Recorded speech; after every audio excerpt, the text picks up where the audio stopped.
कुछ रिश्ते हमें बचाने के लिए नहीं होते, सिर्फ हमें तोड़ने के लिए बनाए जाते हैं। कुछ घर सिर्फ छत देते हैं, लेकिन अपनापन कभी नहीं मिलता। मेरी दुनिया तब सुनसान हो गई जब बचपन में ही माँ पापा मुझे छोड़कर चले गए। उस दिन मेरी हर हंसी, हर आवाज, सब कहीं खो गई।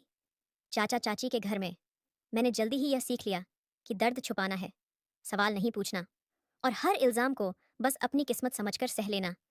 लेकिन किस्मत के खेल अक्सर सबसे अजीब तरीके से खेलते हैं। एक दिन ऐसा आया जब चाची ने ऐसा इल्जाम लगाया कि मेरी इज्जत, मेरा घर, मेरा सब कुछ पल भर में मेरे हाथ से निकल गया। चाची ने साजिश रचकर घर के नौकर को जबरन मेरे कमरे में भेज दिया और फिर पूरे घर के सामने मुझ पर इल्जाम लगा दिया। मैं डर के मारे कांप रही थी, बार बार अपनी बेगुनाही की दुहाई दे रही थी, लेकिन किसी ने मेरी एक नहीं सुनी। चाचा गुस्से से अंधे हो चुके थे। उन्होंने बिना कुछ सोचे समझे उसी नौकर के साथ मेरी शादी करवा दी और मुझे घर से निकाल दिया। जब मैं उस अजनबी इंसान के साथ घर से बाहर निकली, तो मेरी आंखों से आंसू थमने का नाम नहीं ले रहे थे। दिल में बस एक ही डर था, अब क्या होगा? पेट कैसे भरेगा? जो खुद हमारे घर में नौकर था, वो मुझे क्या खिलाएगा? लेकिन तभी मेरी जिंदगी ने ऐसा मोड़ लिया जिसकी मैंने कभी कल्पना भी नहीं की थी। वह मुझे सीधे एक बेहद आलीशान होटल के सामने ले आया। मैं घबरा गई। मैंने कांपती आवाज में पूछा, यहाँ क्यों लाए हो? एक रात का किराया भी पता है कितना होगा?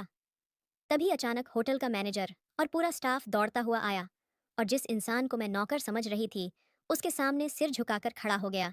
क्योंकि जिसे मैं नौकर समझ रही थी, वो तो मेरा नाम सुमन है। मैं बिल्कुल खामोश होकर किचन में काम कर रही थी। कहने को तो मेरे सिर में बहुत तेज दर्द हो रहा था, पर उसके बावजूद मैं अपनी जिम्मेदारियों से पीछे नहीं हटती थी। कुछ लम्हों के बाद अचानक मुझे अपने पीछे किसी की आहट महसूस हुई। मैंने पलट कर देखा तो राघव खड़ा था, हमारा नया नौकर। उसे देखते ही मैं बुरी तरह घबरा गई और भड़कते हुए बोली, आप दरवाजे पर दस्तक नहीं दे सकते थे? किसकी इजाजत से आप यहाँ खड़े हुए थे? मेरी बात सुनकर वह फौरन बोला, मैडम साहिबा, मैं यहाँ सिर्फ आपको आपके चाचा की बात कहने के लिए आया हूँ। वह बाहर गाड़ी साफ कर रहे हैं, उन्होंने आपको बुलाया है। मेरा इरादा कुछ और नहीं था। उसकी नज़रें मेरे चेहरे पर थीं। मैंने सिर न में हिलाया और फौरन बाहर की तरफ बढ़ गई। जब से यह नौकर हमारे घर पर आया था, मुझे कुछ भी अच्छा महसूस नहीं होता था। उसे देखकर कुछ अजीब सा लगता था। ना जाने क्यों, वह मुझे कोई आम सा नौकर नहीं लगता था। मैं बाहर आई तो चाचा अपनी गाड़ी साफ कर रहे थे। मुझे देखते ही खड़े हो गए और बोले, जल्दी जल्दी गाड़ी के टायर साफ करो, और फिर गैराज की सफाई भी करनी है। कल रात कहाँ था? सुबह तक हो जानी चाहिए थी, कहाँ थी? मैं कुछ कहती, उससे पहले ही राघव मेरे बराबर में आ गया और बोला, साहब जी, मैडम साहिबा की तबीयत ठीक नहीं थी, सिर में दर्द था, दवाई खाकर सोई थी। मैं कर देता हूँ, कोई मसला नहीं है। चाचा बोले, पर मैं कोई एक्स्ट्रा पैसे नहीं दूंगा। राघव फौरन बोला, आप बेफिक्र रहिए, पूरा गैराज चमका दूंगा, गाड़ी भी नई जैसी कर दूंगा। आप कहेंगे तो बर्तन भी साफ कर दूंगा। मैडम साहिबा की तबीयत ठीक नहीं है, उन्हें आराम करने दीजिए। चाचा ने मुझे देखते हुए कहा, अब ये बोल रहा है तो तुम जाओ, आराम कर लो, ये तुम्हारे बदले काम कर लेगा। और हाँ, रात की चाय मेरे कमरे में देना, तुम्हारे हाथ की चाय पिए, बिना मुझे नींद नहीं आती। मैं सिर हिलाकर खामोशी से अंदर आ गई। दरवाजे के पास पहुंचकर मैंने राघव की पीठ को गौर से देखा। वह कोई आम नौकर नहीं था। उसके जिस्म, उसके बात करने का अंदाज सब कुछ बता रहा था कि वह कुछ और है। मैं इसी में खुश हो गई थी कि मुझे थोड़ा आराम मिल जाएगा। जैसे ही अंदर दाखिल हुई, सामने चाची खड़ी थीं। ऊपर से नीचे देखते हुए बोलीं, तुम्हारे और राघव के बीच जो चल रहा है, उसे यहीं खत्म कर दो। हम इज्जतदार लोग हैं। अगर मेरे पति का सिर तुम्हारी वजह से झुका, तो याद रखना, मैं तुम्हें जिंदा नहीं छोड़ूंगी। मैं घबराकर बोली, नहीं चाची, ऐसा कुछ नहीं है। वह तो मेरे भाइयों जैसा है, मेरा उससे कोई ताल्लुक नहीं। उन्होंने कहा, बेहतर यही होगा, जाकर बर्तन साफ करो, वह ठीक से काम नहीं करता। मैं जी कहकर किचन में आ गई। मुझे बहुत रोना आ रहा था। ये रोना मुझे 5 साल की उम्र से मिला था, जब मेरे मम्मी पापा इस दुनिया से चले गए थे। मेरी जिम्मेदारी चाचा के सिर आ गई थी। मेरे पापा की 4 दुकानें थीं, एक घर था, गाड़ी थी, जो चाचा ने अपने नाम करवा ली और बदले में मुझे अपने घर रख लिया। बदले में दिन भर काम और रात को बचा हुआ झूठा खाना। मैं रोते हुए बर्तन धो रही थी कि तभी राघव किचन में आया और सख्त लहजे में बोला, जब कह दिया था कि बर्तन मैं साफ कर दूंगा, तो आप यहाँ क्यों हैं? जाइए। मैं हैरान रह गई। एक नौकर अपने मालिक से ऐसे कैसे बात कर सकता है? तभी चाची आ गईं और बोलीं, यही काम करेगी तुम्हें, घर की बेटियों पर ध्यान देने की जरूरत नहीं। राघव बोला, तो आप अपनी बेटी से करवा लीजिए, ये सुबह से काम कर रही है, तबीयत ठीक नहीं है, ऊपर वाले ने आपको भी बेटी दी है, भूलिए मत। इतना सुनते ही चाची ने उसे थप्पड़ मार दिया। मैं आगे बढ़ी और हाथ जोड़कर बोली, प्लीज माफ कर दीजिए, ये मेरा मसला है, आप जाइए। मेरे गुस्से पर वह चुपचाप चला गया। उसके जाते ही चाची ने मुझे थप्पड़ मारा और धमकाया। मैं खामोशी से बर्तन धोने लगी। 1 घंटे बाद कमरे में आई तो सामने खाना, चाय और दवाई रखी थी। मुझे समझ नहीं आया ये सब कैसे आया। शायद राघव, मैं चुपचाप खा पी कर लेट गई। सिर दर्द बहुत था। मुझे नहीं पता था कि यह सब एक दिन मेरे लिए खुशनुमा सपना नहीं, बल्कि दर्दनाक हकीकत बनने वाला है। अगली सुबह चाचा की आवाज़ से मेरी नींद खुली। बाहर आई तो देखा राघव जमीन पर पड़ा था और चाचा उसे पीट रहे थे। चाची ने रोका और कहा, जब घर का ही सिक्का खोटा हो तो पराए पर क्या गुस्सा। चाचा मुझे घूरते हुए बोले, नीचे आओ, तुम्हें क्या लगता है तुम ये सब करोगी और मुझे पता नहीं चलेगा। मैं डर के मारे कमरे में बंद हो गई। मुझे पता था अगर सामने गई तो बहुत बुरा होगा। मेरा दिल जोर जोर से धड़क रहा था। वो सब क्या कह रहे थे, किस बात पर गुस्सा किया जा रहा था, मुझे किसी बात का पता नहीं था। कुछ लम्हों के बाद मेरा कमरा जोर जोर से बजने लगा। मैं अपनी सांस तक रोक चुकी थी। अभी मैं कुछ समझती, इससे पहले चाची की आवाज़ सुनाई दी कि तुम्हारे चाचा तुम्हें जान से मार देंगे, इसलिए बेहतर है कि उनसे बात कर लो, दरवाज़ा खोलो, जल्दी, वह साथ खड़े हैं। मैं रोते हुए बोली, मैंने कुछ भी नहीं किया। मैं कसम खाकर कहती हूँ, मैं बेकसूर हूँ। आप लोग किस बात पर मुझे मारना चाहते हैं? मैंने रात को बर्तन भी धो दिए थे, बस थोड़ी तबीयत सही नहीं थी, इसलिए चाय नहीं बनाई। मैं वादा करती हूँ, अब दोबारा कभी ऐसा नहीं होगा। तभी चाचा की गरजदार आवाज़ मेरे कानों से टकराई, दरवाज़ा खोल दो, नहीं तो मैं तुम्हें जान से मार दूंगा। अगर मैंने दरवाज़ा तोड़ दिया तो मेरे हाथों से नहीं बचोगी। उनकी बात सुनकर मेरा कलेजा मुंह को आ गया। मैं रोते हुए बोली, मुझे मेरी गलती तो बताइए, क्या हुआ है? आप इतने गुस्से में क्यों हैं? तभी दरवाजे को जोर से धक्का मारा जाने लगा। वह सच में बहुत ज्यादा गुस्से में थे, लेकिन आखिर गलती क्या थी, मुझे कुछ भी समझ में नहीं आ रहा था। दरवाजा टूटने से पहले ही मैंने रोते हुए हैंडल पर हाथ रखा और तड़प कर बोली, ठहर जाइए, मैं दरवाजा खोल रही हूँ। पर चाचा, मैंने कुछ भी नहीं किया।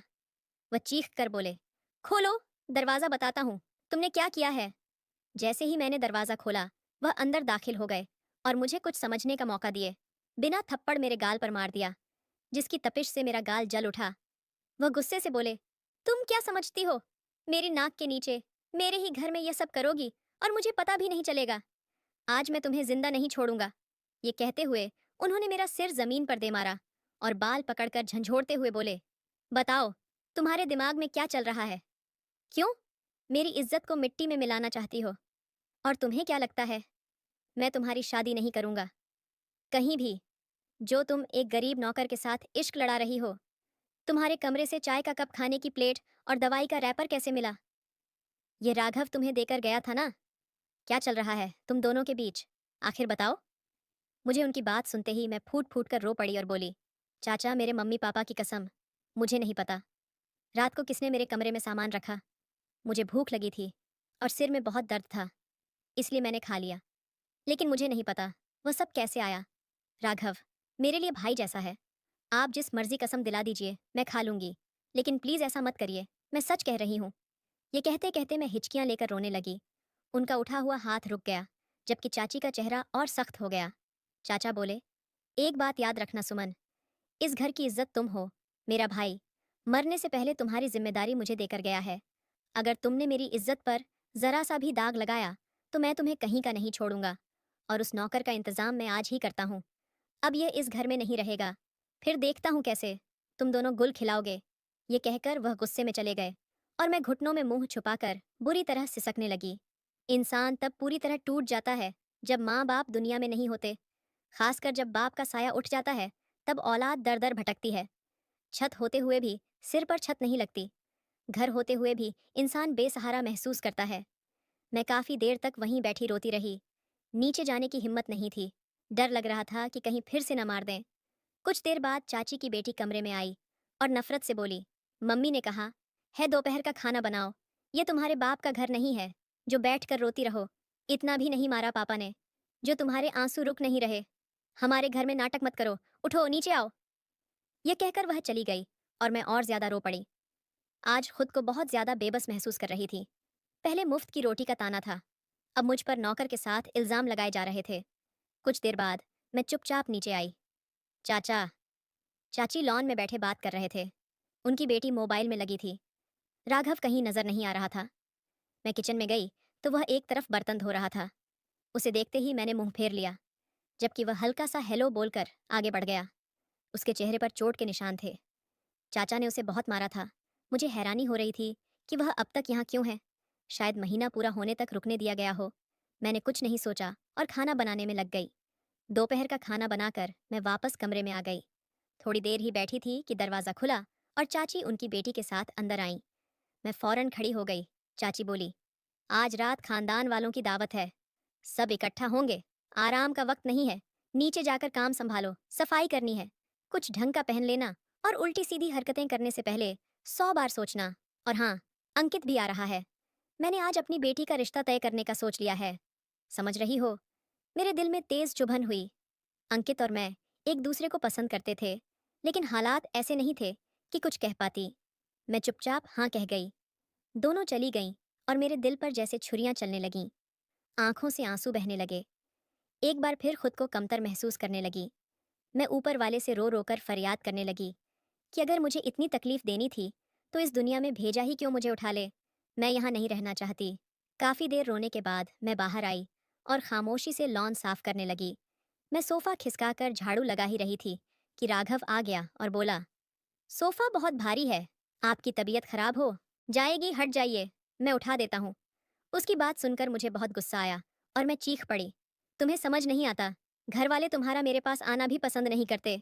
दूर रहो, मैं अपना काम खुद कर सकती हूँ। मुझे किसी की मदद नहीं चाहिए। तुमने मेरी जिंदगी और मुश्किल कर दी है। मेरे गुस्से पर वह 2 कदम पीछे हट गया। मैं रोते हुए सोफा हटाने लगी, लेकिन वह बहुत भारी था। मुझसे नहीं हो पा रहा था। वह फिर आगे आया और बिना कुछ कहे सोफा खिसका दिया। मैंने उसे घूरा, लेकिन कुछ नहीं कहा। झाड़ू लगाने लगी। मुझे उसकी मदद की जरूरत थी। हम दोनों ने मिलकर पूरा लॉन साफ कर दिया, लेकिन मैं पूरे वक्त रोती रही। आखिरी बार झाड़ू लगाकर जैसे ही किचन की तरफ बढ़ी, वह बोला, अगर आप बुरा ना माने तो एक बात पूछूं। मैंने सख्त नजरों से उसे देखा, लेकिन कुछ नहीं बोली। उसने पूछा, आप इतना रो क्यों रही हैं? क्या कुछ हुआ है उसके? यह कहते ही मेरे अंदर जमा सारा दर्द फिर से उबल पड़ा और मैं उसको देखते हुए बोली कि तुम्हें इससे क्या मतलब? मैं शोर करूं, मैं रोऊं या खामोश रहूं या मर जाऊं? तुम्हें आखिर मसला क्या है? क्यों मेरी जिंदगी में मुश्किलें बढ़ा रहे हो? अभी तुम्हें कहा था ना कि मुझसे दूर रहो और इस घर के नौकर हो, नौकर बन के रहो। मेरे बाप बनने की जरूरत नहीं है। खबरदार जो तुमने मुझसे अब दोबारा इस तरह से कोई भी पर्सनल सवाल पूछा। अब जाओ यहाँ से। यह कहते ही मैं किचन में आ गई और मैं इस पर गुस्सा नहीं करना चाहती थी, क्योंकि वह इंसान मेरे साथ बहुत ज़्यादा अच्छे से रहता था, हमेशा मेरी मदद करता। लेकिन जो हालात उसकी वजह से मेरे लिए पैदा हो रहे थे, उस वक्त मुझे जहर की तरह ही लग रहे थे। मैं किचन में खड़े हुए मीठा बनाने की तैयारी कर रही थी, जब अचानक से चाची की बेटी अंदर दाखिल हुई और मुझे देखते हुए बोली, देखो सुमन, मैं कैसी लग रही हूँ? मैंने पलट कर देखा तो एक लम्हे के लिए मेरी आंखों में नमी सी आ गई। वो गुलाबी रंग के कपड़ों को पहने हुए थी। वो कलर अंकित को बहुत अच्छा लगता था। अक्सर वह मुझसे बातों ही बातों में इस कलर की फरमाइशें भी करता था कि मैं भी पहनूं, लेकिन मैंने आज तक इस फरमाइश को पूरा नहीं किया। मैं किसी को भी शक में नहीं डालना चाहती थी कि मेरे दिल में उसके लिए कुछ है। हालांकि वह बहुत हिम्मत वाला था, लेकिन जब उसको मेरी तरफ से कोई रिस्पांस ही नहीं मिला तो उसने मेरी चाची की बेटी को चुन लिया। मैंने सिर हिलाकर सिर्फ इतना ही बोला कि हाँ, बहुत अच्छी लग रही हो। ऊपर वाला तुम्हारा नसीब अच्छा करे, तुम्हारे दामन में खुशियां बिखेर दे। मेरी बात सुनकर वह बोली कि यह खुशियां तभी बिखरेंगी जब तुम मेरी जिंदगी से दूर रहोगी। अगर आज की दावत में तुम अपने कमरे से बाहर निकली तो मैं तुम्हें बता रही हूँ, इस घर में तुम्हारा रहना मुश्किल कर दूंगी। अंकित सिर्फ मेरा है। तुम्हारे दिमाग में जो ये ख्याल चलते हैं ना, इन ख्यालात को अपने तक ही रखना। तुम्हारी औकात सिर्फ राघव जैसे इंसान के साथ ही बनी हुई है। इसी तक रहो। अंकित के सामने आने की तुम्हें जरूरत नहीं है। अब जाओ, यहाँ से कोई जरूरत नहीं है कुछ भी बनाने की। वह मीठे के सामान को देखते हुए काफी नफरत से बोल रही थी, जबकि मैं बिना कुछ भी कहे रोते हुए अपने कमरे की तरफ बढ़ गई थी। मुझे अंदाजा हो गया था कि मेरी चाची की बेटी इस बात को जानती है कि मैं अंकित को पसंद करती हूँ। उसकी आदत में था कि जो चीज़ मैं पसंद कर लेती थी वह उसको हासिल करने की बहुत ज़्यादा कोशिश में लग जाती, और अब भी मेरी पसंद को अपना बनाने के लिए वह किसी भी हद तक जाने को तैयार थी। इसी तरह वक्त धीरे धीरे गुजरता जा रहा था। तकरीबन 2 घंटे के बाद नीचे से चहल पहल की आवाज़ आना शुरू हो गई, यानी मेहमान आना शुरू हो गए थे। मेरा दिल मचल रहा था कि मैं बस एक बार जाकर अंकित को देख लूं, कमरे से बाहर जाकर सबसे मिलूं, लेकिन मजबूर थी। सच में, अगर आज मैं कमरे से बाहर आ जाती, इस वक्त मुझे कोई कुछ नहीं कह सकता था, क्योंकि मेहमानों के सामने वह मुझे कुछ नहीं कहते। सब मुझे रहम की नज़रों से देखते थे, क्योंकि ना मेरे पापा थे और ना ही मेरी माँ। सारी प्रॉपर्टी भी चाचा जी के नाम पर थी, इसीलिए सब बहुत प्यार से पेश आते थे। उन लोगों की मौजूदगी में मैं हमेशा ही खिल जाती थी, लेकिन अब मैं चारों तरफ से मजबूर थी। मैं चाहकर भी कुछ नहीं कर सकती थी। लेकिन वह लोग अब नीचे मेरे बारे में बुराइयां पैदा कर रहे होंगे, मुझे इस बात का भी अच्छे से अंदाजा था। मैं चुपचाप बिस्तर पर लेट गई। मुझे आराम करने की ज़रूरत थी, इसलिए मैंने अब आराम करने का सोचा, इस बात से बेखबर कि कितनी बड़ी साजिश मेरे खिलाफ की जा चुकी है। मैं चुपचाप बिस्तर पर आंखें बंद किए हुए लेट गई थी। वक्त और तेज़ी से गुजरने लगा। कुछ लम्हे बाद मुझे गर्मी का एहसास होने लगा। मैंने चेहरे से कंबल हटाया तो कमरे में बिल्कुल लाइट मौजूद नहीं थी। अंधेरा चारों तरफ से फैल गया था। मैं उठकर बैठी थी। मुझे कमरे के अंदर से किसी की सांसों की आवाज़ भी महसूस हो रही थी। मैं अभी कुछ कहती, उसी पल कमरे की लाइट ऑन हुई थी और कमरे का दरवाज़ा खुल गया। सब लोग अंदर दाखिल हुए। मैं अपनी जगह से उठ बैठी थी जब चाची जी वॉशरूम की तरफ इशारा करते हुए बोली कि अंदर ही है वो। मैं कह रही हूं ना आप लोगों से, इस लड़की ने हमें कहीं का नहीं छोड़ा। देखिए, जरा कितनी बेशर्म है। जब मैं फौरन से बोली, क्यों, क्या हुआ है, कौन है अंदर? मैं तो सो रही थी। मेरे चेहरे से भी मालूम हो रहा था कि मैं काफ़ी गहरी नींद से जागी हूँ। अभी कोई कुछ कहता, उसी पल वॉशरूम का दरवाज़ा खुला था और राघव बाहर आया। हाथ में प्लास और टेस्टर वगैरह मौजूद था। वो फौरन से बोला कि अंदर का बल्ब ठीक हो गया और मैंने बोर्ड को भी ठीक कर दिया।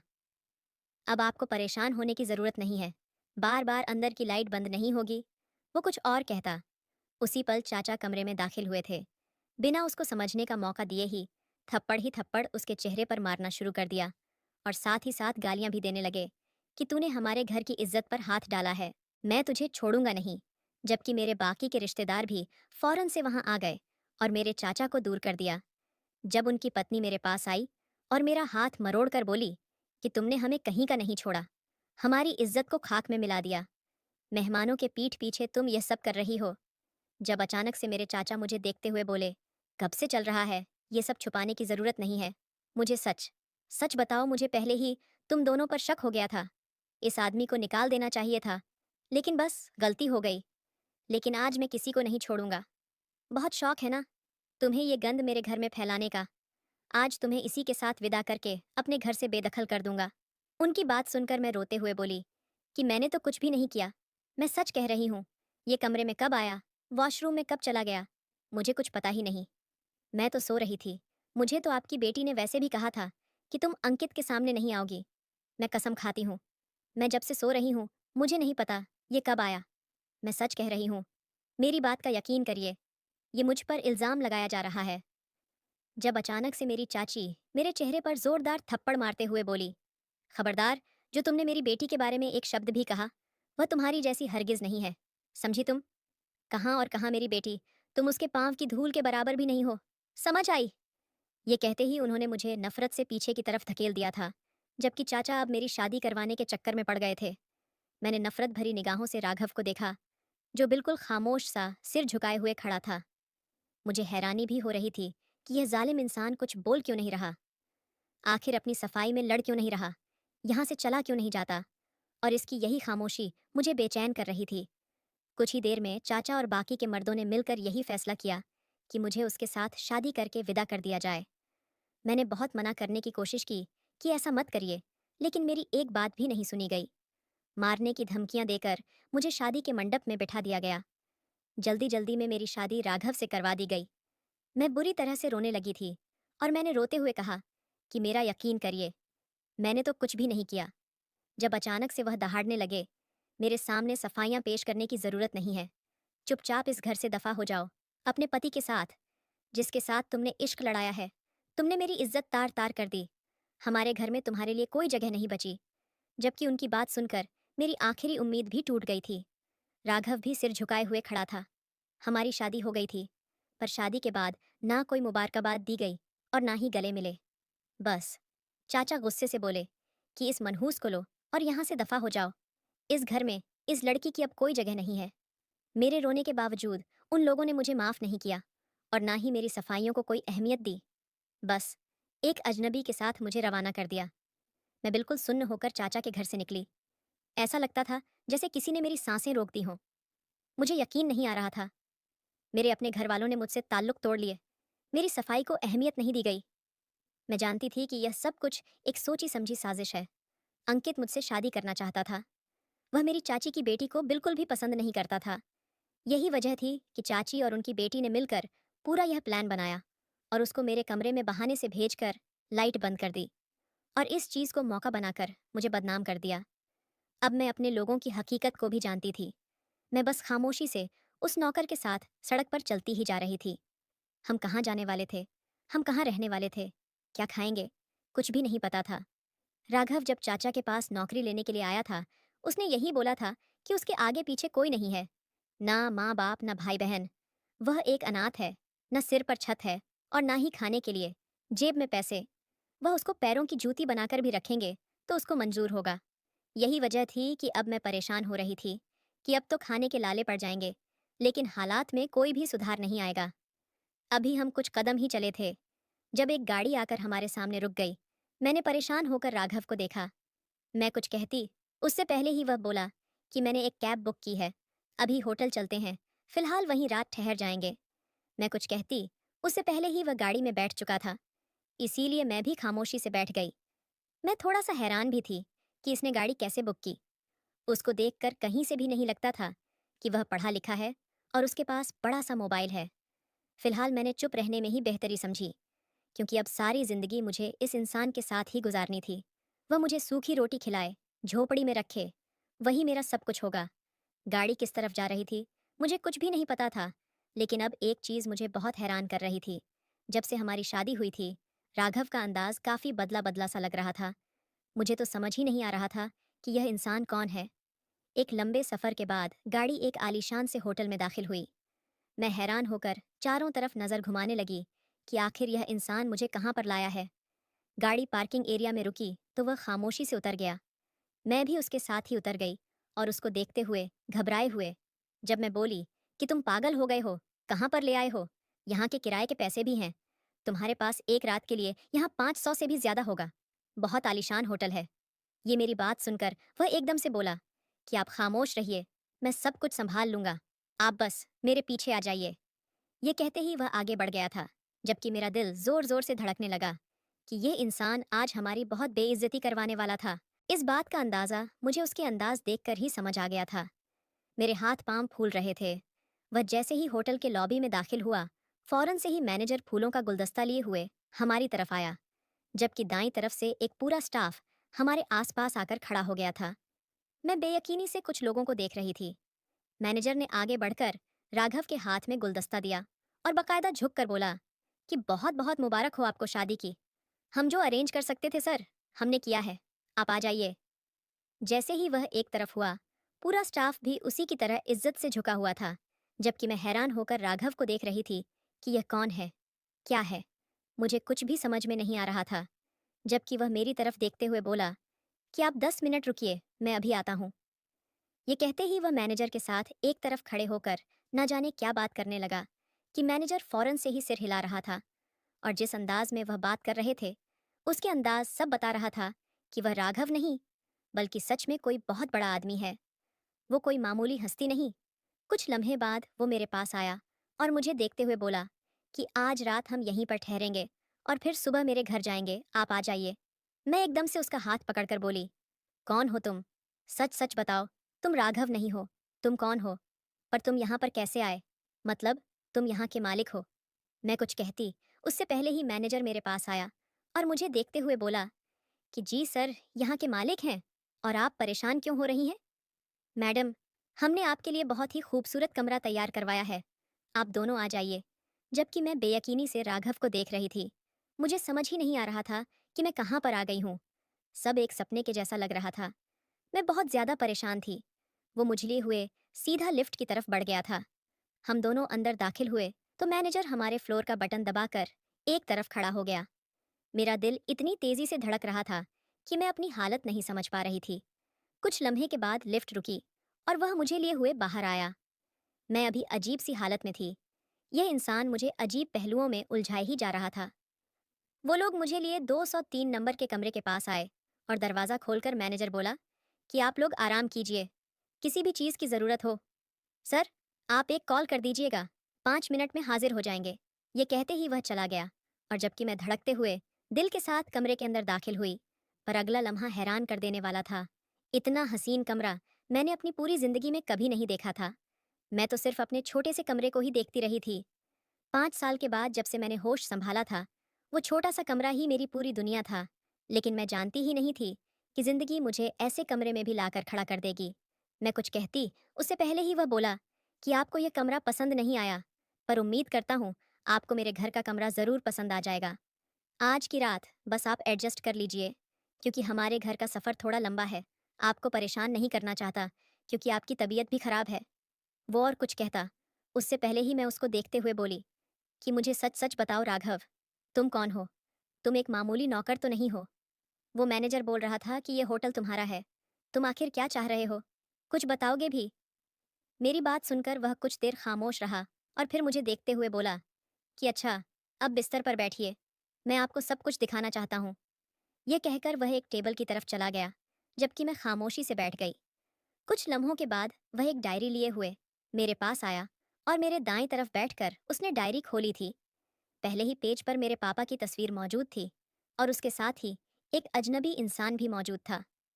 वो मुझे देखते हुए बोला कि तुम्हारे पापा मेरे पापा के बहुत अच्छे दोस्त थे। बचपन में ही उन्होंने तुम्हारा रिश्ता मेरे साथ तय कर दिया था। उस वक्त मैं 10 साल का था और तुम सिर्फ 2 साल की। फिर इत्तेफाक के तौर पर तुम्हारे पापा इस दुनिया से विदा हो गए, पर मेरे पापा अपने वादे से पीछे नहीं हटे। उन्होंने तुम्हारे चाचा से कांटेक्ट किया था, पर उन्होंने कोई खास रिस्पांस नहीं दिया। लेकिन जैसे जैसे मैं बड़ा होता गया, मेरी दिलचस्पी तुम में बढ़ने लगी थी। एक छोटे बच्चे के दिमाग में जब एक बात बैठा दी जाती है कि तुम्हारी होने वाली पत्नी यही है, तो कोई भी इंसान हो, उसके दिल में जज्बात आ ही जाते हैं। मैं भी तुमसे प्यार करने लगा था। लेकिन जब पापा ने मुझे बताया कि तुम मुझे नहीं मिल सकती, मेरे दिमाग पर सिर्फ एक बात ही सवार हो गई थी। मुझे तुम तक पहुंचना है और किसी भी कीमत पर तुम्हें हासिल करना है। इसलिए मैं नौकर बनकर तुम्हारे चाचा के दरवाजे पर पहुंचना चाहता था। हालांकि मैं अमेरिका से पढ़कर आया हूँ, ऑक्सफोर्ड यूनिवर्सिटी से। लेकिन प्यार इंसान को ऐसे ही बना देता है तुम्हारे चाचा को। जब पता चला कि मेरे आगे पीछे कोई नहीं है, मैं ज़्यादा सैलरी भी नहीं लूंगा, तो उन्होंने मुझे तुम्हारे घर के कामों के लिए रख लिया। मेरा इरादा वहां रहकर तुम्हारा दिल जीतने का था। लेकिन जब मैंने वहां तुम्हारे साथ उन लोगों का व्यवहार देखा, मेरा दिल बहुत ज़्यादा अजीब हो गया था। मैं चाहकर भी तुम्हें अकेला नहीं छोड़ पा रहा था। इतने बड़े होटल का मालिक, इतनी बड़ी कंपनी का मालिक, लेकिन तुम्हारे आगे बेबस हो गया। इसलिए तुम्हारे लिए बर्तन भी धो रहा था, गैराज भी साफ कर रहा था, उन लोगों के थप्पड़ भी बर्दाश्त कर रहा था। आज सुबह से ही तुम्हारी चाची का व्यवहार मेरे साथ बहुत अलग था। मुझे समझ आ गया था कि वह कुछ न कुछ करना चाहती हैं, इसलिए मैं भी पूरी तैयारी से था। लेकिन मुझे बिल्कुल भी अंदाजा नहीं था कि वह औरत तुम्हें इस तरह से बदनाम करेगी। पर कहते हैं ना कि जब इंसान की जेब में पैसा हो तो वह सब कुछ कर सकता है। कल ही सुबह तुम्हारे घर वालों को तुम्हारी सच्चाई का पता चल जाएगा और तुम्हारा दामन साफ हो जाएगा। पर हाँ, मैं तुमसे सच में बहुत ज्यादा प्यार करता हूँ और तुम्हें एक सुकून भरी जिंदगी देना चाहता हूँ। मुझे यह भी पता है कि तुम अंकित को पसंद करती हो, पर देखो, जो इंसान तुम्हारे लिए ऐसी परेशानी में खड़ा नहीं हो सकता, वह तुम्हें कभी खुश भी नहीं रख सकता। उसकी बात सुनकर मैं बहुत रोने लगी। यह जानकर कि यह बात सच थी, मुझे उम्मीद थी कि अंकित मेरे लिए खड़ा होगा, मेरी साइड से बोलेगा। लेकिन ऐसा कुछ भी नहीं हुआ। वह बिल्कुल खामोश खड़े होकर तमाशा देख रहा था। मैंने राघव को मना कर दिया था कि तुम कुछ भी उन लोगों को नहीं बताओगे जिन लोगों ने सारी जिंदगी मुझे तकलीफ पहुंचाई। मैं उनसे कोई कांटेक्ट नहीं रखना चाहती। मैं बस अब सुकून की जिंदगी बसर करना चाहती हूँ। और जैसा मैंने बोला था, वैसा ही हुआ। अगले दिन ही वह मुझे अपने बंगले पर लेकर गया। उसके पापा, उसकी मम्मी, उसकी बहन, सबने मेरा बहुत ज्यादा ख्याल रखा। सब मुझे बहुत प्यार करते हैं, बेटियों की तरह मान देते हैं। मुझे मेरे सब्र का सिला मिल गया। माँ बाप के फैसले कभी भी गलत नहीं होते।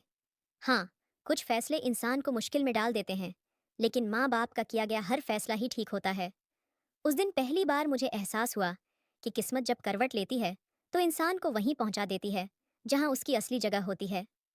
मैं राघव के साथ उस बड़े से बंगले में दाखिल हुई तो दिल अजीब सी तेजी से धड़क रहा था। इतने बड़े घर में मैंने खुद को कभी सोचा भी नहीं था।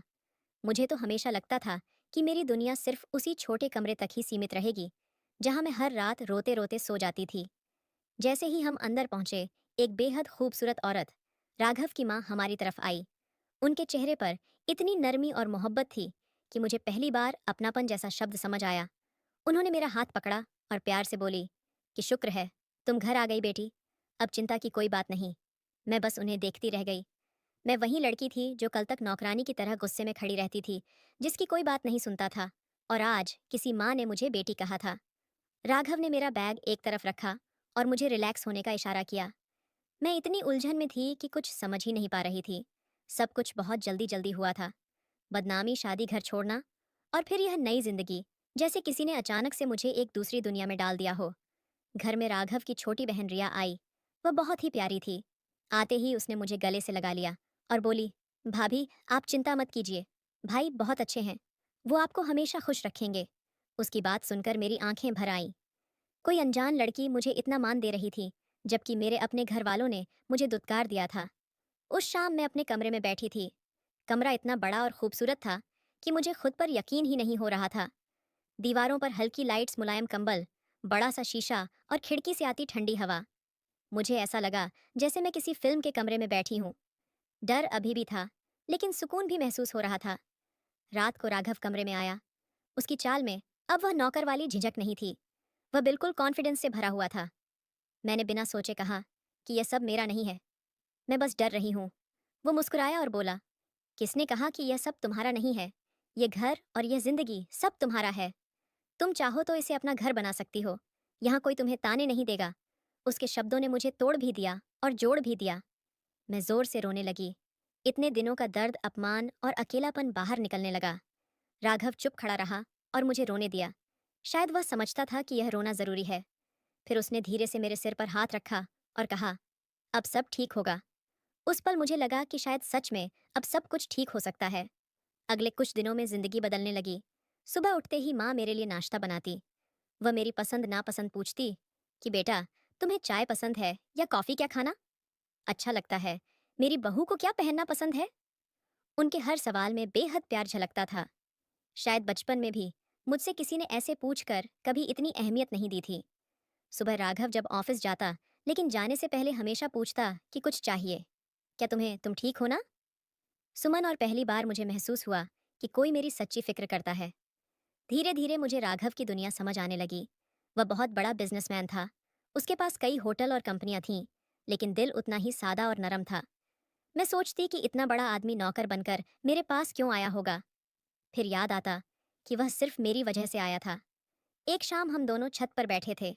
हवा हल्की हल्की चल रही थी। मैं चुप थी और वह मेरी चुप्पी को समझ रहा था। उसने कहा, तुम चाहो तो हमारी शादी को कुछ समय तक सिर्फ नाम की शादी रहने दो।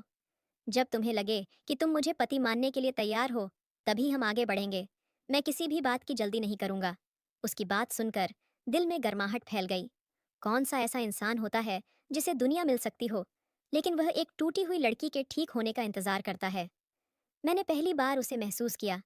वह राघव जो अनाथ था, जो मेरे लिए अपने घर से दूर नौकर बनकर गया, जिसने मेरी बदनाम शादी की हर बात सह ली और मुझे एक बार भी ताना नहीं दिया।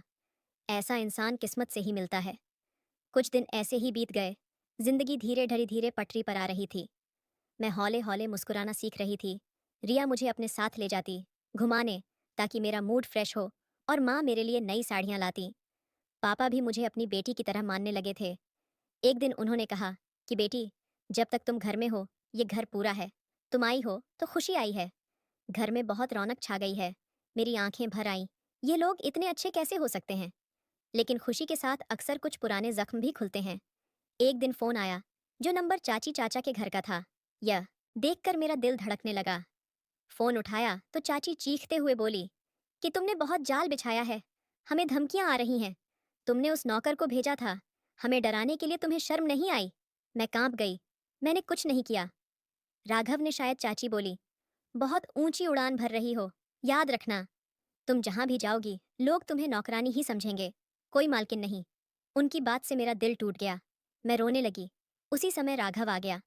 उसने मेरे हाथ से फोन लिया और चाची जी से कहा, अब से कभी भी मेरी पत्नी को फोन मत कीजिएगा। जो बदनामी आपने उसे दी है उसका जवाब कल मिलेगा। मैं हड़बड़ाई कि तुमने क्या किया, लोग क्या कहेंगे। वह बोला, समाज वहीं तक पीछा करता है जहां तक हम उसे करने देते हैं। तुम क्यों डर रही हो? सुमन, तुमने कुछ गलत नहीं किया। उस रात उसने पहली बार मेरा हाथ पकड़ा। मुझे पहली बार लगा कि मैं अकेली नहीं हूं। अगली सुबह टीवी पर खबर चल रही थी कि होटल के मालिक राघव सिंह ने कर्मचारियों पर लगाए फर्जी आरोपों पर केस किया। चाची और चाचा का चेहरा दिख रहा था। उनकी साजिश सबके सामने आ चुकी थी। अंकित कैमरे के सामने खड़ा था। उसने कहा कि मुझे पता था सब गलत है, पर मैं डर गया था। मैंने टीवी बंद कर दिया। मन में राहत उतरी। राघव ने सिर्फ सच बाहर लाया था, बदला नहीं। उस रात मैं राघव को बालकनी में खड़ा देख रही थी। वह शांत था, जैसे उसे पता था कि आज मेरी जिंदगी बदल गई है। मैं उसके पास गई और उसका हाथ पकड़ा। उसने हैरत से मेरी तरफ देखा। मैंने कहा, तुमने मेरे लिए बहुत कुछ किया है। मैं नहीं जानती कि मैं तुमसे कब प्यार करूंगी, लेकिन इतना जानती हूँ कि अब मैं तुम्हारे साथ ईमानदारी से रहना चाहती हूँ। उसके चेहरे पर जो मुस्कान आई वो मैं कभी नहीं भूलूंगी। वो बोला कि बस इतना ही काफ़ी है, प्यार अपने समय पर आ जाएगा। और उस रात मुझे पहली बार लगा कि मैं सच में अपने घर पर हूँ। और उस पल मुझे समझ आया कि जिंदगी कितनी भी घूम फिर कर ले, लेकिन आखिर लौट कर वहीं आती है जहाँ हमें असल में होना चाहिए।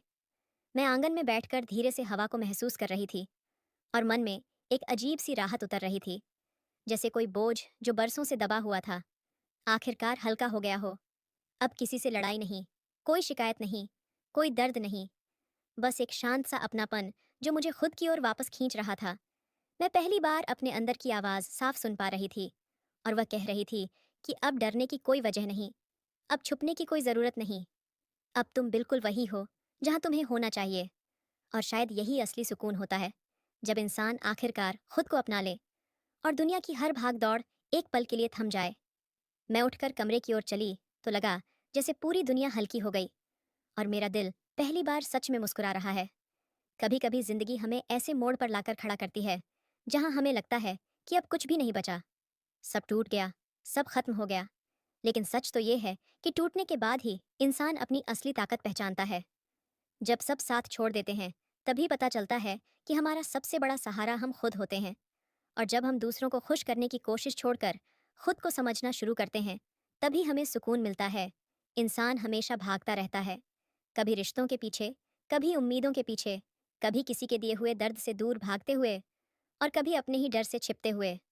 लेकिन असली जीत तब होती है जब वह भागना छोड़कर एक जगह रुक जाए और खुद से पूछे कि आखिर मैं चाहता क्या हूँ। उसी पल उसकी जिंदगी की दिशा बदल जाती है, क्योंकि सुकून बाहर से नहीं मिलता, यह हमारे अंदर से निकलता है। जब हम खुद को माफ कर देते हैं, जब हम दूसरों की बातों को दिल से निकाल देते हैं, जब हम अपने घाव को कमजोरी नहीं बल्कि सबक की तरह देखने लगते हैं, और जब हम मान लेते हैं कि हर चीज का एक सही समय होता है और जो हमारे लिए लिखा गया है वह कभी हमसे दूर नहीं जा सकता। जिंदगी की सबसे बड़ी सीख यही है कि कोई भी दर्द हमेशा के लिए नहीं रहता और कोई भी अंधेरा ऐसा नहीं जिसे रोशनी जीत ना सके। बस इंसान को थोड़ी हिम्मत, थोड़ी उम्मीद और अपने ऊपर भरोसा रखना पड़ता है। अगर मन के भीतर सुकून बस जाए तो हालात कितने भी तेज क्यों ना हो, इंसान को डिगा नहीं पाते। और जब दिल बेचैन हो तो हर खुशी भी बोझ सी लगने लगती है। इसलिए जिंदगी का सबसे जरूरी सबक यही है कि इंसान पहले खुद को समझे, खुद का साथ देना सीखे और खुद से प्यार करना जाने। क्योंकि जिस दिन वह खुद को अपनाना सीख लेता है उसी दिन दुनिया की भारी चीजें भी हल्की लगने लगती हैं और मुस्कान बिना कोशिश के चेहरे पर उतर आती है। अगली सुबह सुमन के लिए बिल्कुल अलग थी। सूरज की रोशनी अब डर नहीं बल्कि उम्मीद लेकर आती थी। राघव की बातों ने उसके भीतर भरोसे की एक नई लौ जला दी थी। यह रिश्ता अब सिर्फ एक बंधन नहीं बल्कि समझ और दोस्ती का सहारा बन चुका था। प्यार ने दबे पांव आकर जगह बना ली, बिना किसी जल्दबाजी के। वक्त के साथ राघव का सम्मान, उसका धैर्य और हर हाल में साथ खड़े रहना सुमन की सबसे बड़ी ताकत बन गया। वह अब केवल उसका पति नहीं था बल्कि उसका अपना इंसान, उसका विश्वास और उसकी सुरक्षित दुनिया था। एक शाम राघव जब काम से लौटा तो सुमन को बालकनी में बैठा पाया, उसी जगह जहाँ कभी वह टूटे हुए ख्वाबों के साथ चुपचाप बैठा करती थी, आज उसके चेहरे पर एक ठहरी हुई शांति थी। राघव पास आकर बैठ गया। सुमन ने खुद आगे बढ़कर उसका हाथ थामा और सिर उसके कंधे पर टिकाते हुए धीमे से कहा कि वह उससे प्यार करने लगी है। उस पल राघव की आंखें भर आईं। उसने उसके हाथों को थाम कर कहा कि उसे हमेशा यकीन था कि यह दिन आएगा। वह बस उसके जख्मों के भरने का इंतजार कर रहा था। घर के लोगों ने इस रिश्ते को और मजबूत किया। किसी ने सुमन को बीते कल की याद दिलाकर कमजोर नहीं किया। माँ ने उसे बेटी बनाकर अपनाया, पापा ने अपना साया दिया और रिया ने हंसी के साथ उसकी जिंदगी में रंग भर दिए। सुमन ने रसोई में हाथ बंटाना सीखा, शाम की चाय पर जिंदगी की बातें की और हंसते हुए अपने डर पीछे छोड़ दिए। वक्त के साथ वह राघव के काम में भी दिलचस्पी लेने लगी। अपने अनुभव और समझ से वह उसे सही सलाह देने लगी, जिससे राघव को उस पर और भी गर्व हुआ। वह अब सिर्फ घर की बहू नहीं, बल्कि हर फैसले में साथ खड़ी रहने वाली जीवन संगिनी थी। समाज के लिए भी उसने कुछ करना शुरू किया, खासकर उन लड़कियों के लिए जो कभी खुद की आवाज खो बैठी थीं। साल गुजरते गए और उनके आंगन में किलकारी गूंजी। बेटे का नाम साहस रखा गया। एक दिन सुमन उसे गोद में लिए बगीचे में बैठी थी। तभी रिया घबराई हुई आई तो सुमन ने उसे समझाया कि ईमानदारी और सच्चे मन से चलने वालों का साथ किस्मत खुद देती है। उस पल सुमन ने अपने जीवन की तरफ देखा और समझा कि यह सब इसलिए मिला क्योंकि उसने सबसे अंधेरे वक्त में भी हार नहीं मानी। वह अब वह लड़की नहीं थी जो कभी अकेले में रोया करती थी। वह अब एक मजबूत स्त्री थी, पत्नी, माँ और अपने फैसलों पर खड़ी इंसान। जिंदगी यही सिखाती है कि इंसान की कीमत हालात या लोगों की सोच से नहीं तय होती। मुश्किलें हमें कमजोर करने नहीं, बल्कि हमें पहचान देने आती हैं। असली सुकून दिखावे और दौलत में नहीं, बल्कि अपने आत्मसम्मान और सच के साथ जीने में है। जब दिल शांत हो जाता है तो हर जगह अपना घर लगती है, और जब भीतर तूफान हो तो कोई ठिकाना सुकून नहीं दे सकता। इसीलिए खुद पर भरोसा रखो, खुद से दोस्ती करो, क्योंकि आखिरकार जिंदगी वहीं ले जाती है जहां दिल को ठहराव मिलता है। इस कहानी से हमें यह सीख मिलती है कि हालात चाहे कितने ही मुश्किल क्यों ना हो, अगर इंसान अपने सच, अपने आत्मसम्मान और अपने सब्र को थामे रखे तो किस्मत एक दिन जरूर उसका साथ देती है। जो लोग आज हमें कमजोर समझते हैं, वही कल हमारी मजबूती की मिसाल बन जाते हैं। सच्चा प्यार वही होता है जो बुरे वक्त में साथ खड़ा रहे, बिना शर्त भरोसा दे और आगे बढ़ने की हिम्मत बनाए। यह कहानी सिखाती है कि अपमान और दर्द अंत नहीं होते, बल्कि वही हमें एक नई और बेहतर जिंदगी की ओर ले जाने का रास्ता